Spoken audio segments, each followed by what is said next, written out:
కమాన్ ఈ వీడియోలో మనం మన ఓన్ డైట్ ప్లాన్ ఎలా క్రియేట్ చేసుకోవాలో చూద్దాం.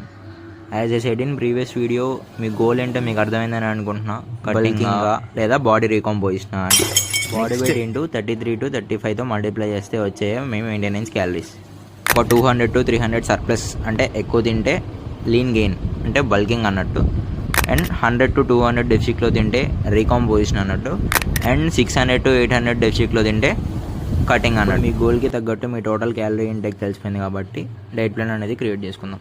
ఫస్ట్లీ ప్రోటీన్ ఎంత తీసుకోవాలి అని చాలామంది డౌట్ ఉంటుంది. ఎంత అంటే 1.2 to 1.6 gram per KG of fats వచ్చేసి 0.8 to 1 gram per KG of body weight తీసుకోవాలి. గ్రామ్ ఫ్యాట్స్ నుంచి 9 calories, 1 gram carbs and protein నుంచి 4 క్యాలరీస్ వస్తాయి.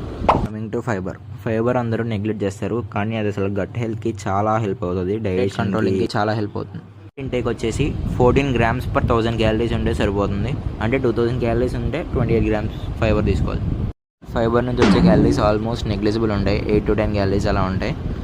And finally carbs, energy source.